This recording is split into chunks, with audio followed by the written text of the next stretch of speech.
الرحمن الرحیم نحمدہ ونصلی ونسلم علی رسولہ الکریم الحمدللہ ثم الحمدللہ۔ اللہ تعالیٰ کے فضل و کرم سے،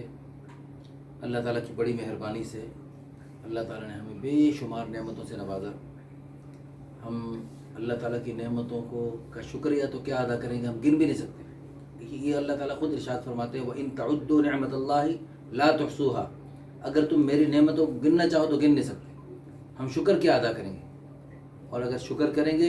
تو اللہ پاک ہماری نعمتوں میں اضافہ فرمائیں گے۔ لَإِن شَكَرْتُمْ لَأَزِيدَنَّكُمْ وَلَئِن كَفَرْتُمْ إِنَّ عَذَابِي لَشَدِيدٌ، اور اگر ناشکری کرو گے تو پھر میرا عذاب بہت سخت ہوگا۔ اللہ تعالیٰ ہم سب کو ناشکری سے بچائے، ہر حال میں اللہ تعالیٰ کی رضا پہ راضی رہنے کی، شکر کرتے رہنے کی توفیق عطا فرمائے۔ الحمدللہ ثم الحمدللہ، اللہ تعالیٰ کے فضل و کرم سے، اللہ کی مہربانی سے ہمارا ادارہ ایک عرصہ دراز سے حضرت مولانا یاسین صابر دامت برکاتہم، بلکہ رحمۃ اللہ علیہ، اب رحمۃ اللہ علیہ ہو گئے، ایک عرصہ دراز سے ان کو دامت برکاتہم العالیہ کہہ رہے تھے، مد ذلہ العالی کہہ رہے تھے۔ اف انا للہ و انا الیہ راجعون۔ چند ماہ پہلے ہمیں داغ مفارقت دے گئے۔ میرے سسر تھے، صرف میرے نہیں، ہزاروں علماء کے بلکہ لاکھوں علماء کے وہ استاذ تھے۔ حضرت مولانا طارق جمیل بھی ان کے شاگرد۔ ابھی چند ماہ پہلے جب ان کا انتقال ہوا تو مولانا طارق جمیل صاحب بھی وفات کے بعد تشریف لائے، اور پھر قبر پہ بھی تشریف لے گئے، اور پورے ملک کے جید علماء کرام، حضرت رائیونڈ کے بڑے بڑے حضرات وہ بھی ان کے شاگرد، 3 نسلوں کو انہوں نے ماشاءاللہ حدیث کا سبق پڑھایا۔ اللہ تعالیٰ نے ان سے بہت بڑا دین کا کام لیا۔ مولانا طارق جمیل صاحب، اللہ تعالیٰ ان سے اتنا بڑا پوری دنیا میں کام لیا، کروڑوں لوگوں تک ہدایت کا پیغام پہنچانے کا اللہ تعالیٰ نے ان کو ذریعہ بنایا۔ مولانا طارق جمیل بھی آپ ان کو یعنی ان کے بیانات میں ان کا ذکر خیر سنیں گے، اور کیسے عاجزی کے ساتھ ان کی خدمت میں حاضر ہوتے تھے، اور قبر پہ بھی تشریف لے گئے۔ تو یہ سب کیا تھا، اللہ تعالیٰ نے ان کو بہت بڑا دین کا جذبہ عطا فرمایا تھا، دین کے علم کا شوق نصیب فرمایا تھا۔ تو ان کی وفات کے بعد جب یہ وراثت تقسیم ہوئی تو ان کی وراثت میں کیا تھا، کتابیں تھیں، چند خوشبوؤں کی شیشیاں تھیں، اور جو ہے ایک بہت بڑی لائبریری بنائی تھی انہوں نے، لائبریری کے لیے حویلی بنائی تھی اپنے آبائی علاقے میں۔ تو وہ ان کا اللہ تعالیٰ نے ان کو نوازا تھا، تو ان کی کتابوں کا علم کا بڑا ذوق تھا۔ تو نایاب کتابیں، صدیوں پرانی کتابیں، تو وہ جب وراثت تقسیم ہوئی تو میری اہلیہ کے بھی حصے میں بہت ساری کتابیں آئیں۔ اس وقت یہ اوپر کتابیں آپ دیکھ رہے ہیں، یہ ساری کتابیں، بلکہ اس سے بڑی کتابیں ادھر اندر الماریوں میں، مختلف الماریوں میں بھری ہوئی ہیں، اور بڑی بڑی نایاب کتابیں۔ اور کتابوں کے شروع میں ہیں جی انہوں نے کیسے محبت سے کچھ لکھا ہوا ہے، جیسے یہ لکھا ہے احقر محمد یاسین صابر غفر لہ، 1421 ہجری کی حج میں مع اہلیہ محترمہ مدینہ منورہ سے یہ کتاب خریدی، اور پھر چند سال بعد رمضان المبارک میں ملتان سے اپنے علاقے میں دریا خان تشریف لے جاتے، ضلع بھکر، تو وہاں بیٹھ کے 17 رمضان المبارک میں دوبارہ اس کے اوپر کچھ تحریر فرمایا۔ تو یہ وہاں مدینہ منورہ سے کس عظیم جذبے سے تشریف یہ لے کر آئے۔ بلکہ اس سے پہلے میں یہ کتاب اس کے تعارف کروں، کیونکہ اس میں صحابہ کرام رضوان اللہ علیہ اجمعین کا ذکر خیر ہے، اور اس سے پہلے میں حضور صلی اللہ علیہ وسلم کا ذکر خیر سے میں آغاز کرتا ہوں۔ حضرت محمد صلی اللہ علیہ وسلم کی محبت اور آپ صلی اللہ علیہ وسلم کی طاعت کہ انسانوں اور جمادات میں یعنی کتنا فرق ہے، کہ انسانوں میں کتنی حضور صلی اللہ علیہ وسلم کی محبت ہے، اور جمادات میں کتنی حضور صلی اللہ علیہ وسلم کی محبت ہے۔ تو اس میں جمادات کی محبت کا یہ بھی ہمارے محترم استاد، اللہ تعالیٰ ان کو جنت نصیب فرمائے، اللہ تعالیٰ ان کے درجات بلند سے بلند تر فرمائے، یہ بھی انہوں نے حج کے موقع پر وہاں مدینہ منورہ سے یہ کتاب خرید فرمائی۔ تو اس میں حضور صلی اللہ علیہ وسلم کی محبت یعنی کیسے جمادات کے دلوں میں، حتیٰ کہ جس یعنی بیٹھ کر جس کھجور کے تنے کے اوپر بیٹھ کر حضرت رحمۃ اللہ علیہ ممبر پہ واعظ فرمایا کرتے تھے، جس کھجور کے تنے کو ممبر بنا رکھا تھا، اس ممبر، اس کھجور کے تنے کے اندر، اس بے جان چیز کے اندر کتنی حضور صلی اللہ علیہ وسلم کی محبت تھی، جب آپ صلی اللہ علیہ وسلم نے اس کھجور کے تنے کو چھوڑ کر آپ صلی اللہ علیہ وسلم نے یعنی ممبر بن گیا اور اس پر بیٹھ کے خطبہ دینا شروع فرمایا، تو وہ کھجور کا تنا کیسے یعنی ہچکیاں لے لے کر رو رہا تھا۔ ایسے بہت ساری، اس پر پوری کتاب ہے کیسے جمادات کے اندر حضور صلی اللہ علیہ وسلم کی محبت تھی،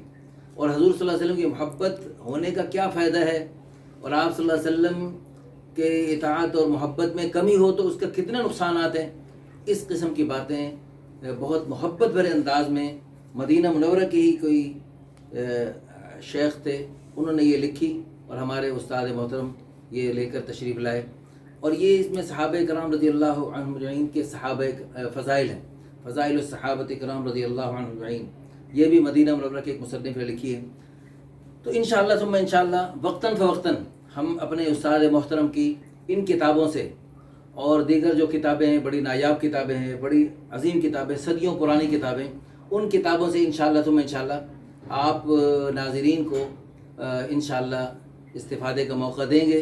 اور انشاءاللہ ثم انشاءاللہ آپ کو اس میں کتابوں میں جو نورانیت اور روحانیت ہے اللہ پاک کے فضل و کرم سے آپ کو سننے اور دیکھنے کو ملے گی، اور آپ نے انشاءاللہ ثم انشاءاللہ نیت کرنی ہے کہ اس کو انشاءاللہ آپ نے آگے پھیلانا ہے، اور حضرت رحمۃ اللہ علیہ کے فیض کو ساری دنیا میں پہنچانے کے لیے اور قیامت تک کی انسانیت تک اس فیض کو آگے چلاتے رہنے کے لیے آپ نے ہمارے ادارے کا ساتھ دینا ہے۔ اللہ تعالیٰ آپ کو بہت بہت جزائے خیر عطا فرمائے، اور ہمارے استاد محترم کی ان کتابوں سے، جیسے ہماری اہلیہ محترمہ کی وراثت میں یہ کتابیں آئیں، اور بھی ان کی باقی بہنیں ہماری سالیاں، اور اس کے علاوہ ان کے جو شوہر ہیں وہ بھی ماشاءاللہ علماء ہیں، وہ بھی اللہ کرے ان سے فائدہ اٹھائیں، ان کے بچے بچیاں فائدہ اٹھائیں، اللہ کرے حضرت رحمۃ اللہ علیہ کی ساری اولاد اور ان کی اولاد کی اولاد اور قیامت تک کی نسلیں ان کے لیے عظیم الشان صدقہ جاریہ بنے، آخرت کا ذخیرہ بنے، بلندی درجات کا ذریعہ بنے، اور حضرت رحمۃ اللہ علیہ کا فیض قیامت تک چلے۔ کیسے؟ اب یہ دیکھیں، یہ کتاب ہے، اس کتاب کے اوپر ہے جی، کتابوں کو جلدیں بنوانا، جلدیں کے اوپر یہ کیسے اہتمام سے جو ہے نا، یہ اوپر یہ کپڑے کا غلاف چڑھوانا، یہ اس کا وہ اہتمام کرواتے تھے، اور اس میں پھر کتاب کے شروع میں یہ حضرت رحمۃ اللہ علیہ اپنے کچھ نہ کچھ نوٹس لکھتے تھے۔ یہ جو ہے جیسے لکھے مملوکہ احقر العباد محمد یاسین صابر غفر لہ، استاد حدیث جامع خیر المدارس ملتان، اس میں لکھے جی تصوف کا خلاصہ حضرت تھانوی رحمۃ اللہ علیہ کے بیان کے مطابق یہ ہے، جس طاعت میں سستی ہو اس کا مقابلہ کر کے اس کو کیا جائے، جس گناہ کی خواہش ہو اس کا مقابلہ کر کے اس سے بچا جائے۔ یہ جس بندے کو حاصل ہو گئی یہ صفت، تو گویا کہ اس کو تصوف کی حقیقت حاصل ہوگی۔ اللہ تعالیٰ ہم سب کو بھی یہ دولت نصیب فرمائے۔ اسی طرح ہر کتاب کے شروع میں کوئی نہ کوئی حضرت رحمۃ اللہ علیہ نے بہت خوبصورت باتیں کی ہیں، بعض اپنے بیٹیوں کا نام لے کر اس میں ان کے لیے دعائیں دی ہیں، اور علم دین کی فضیلت اس میں اجاگر فرمایا ہے۔ تو ہمارے دل سے دعا ہے اللہ پاک ہم سب کو، ہمارے پیارے بچوں کو، حضرت رحمۃ اللہ علیہ کے تمام جسمانی روحانی اولاد کو حضرت رحمۃ اللہ علیہ کے لیے عظیم الشان صدقہ جاریہ بنائے، حضرت کے فیض کو تا قیامت پوری انسانیت میں جاری و ساری فرمائے۔ حضرت رحمۃ اللہ علیہ کی جو حویلی ہے اس میں اللہ کرے اس جگہ میں وہ مدرسہ قائم ہو جائے، اور اس کو مدرسے کے لیے کوئی بھی صاحب خیر اس کو خرید کر اس کو مدرسے کے لیے وقف کر دے۔ اللہ تعالیٰ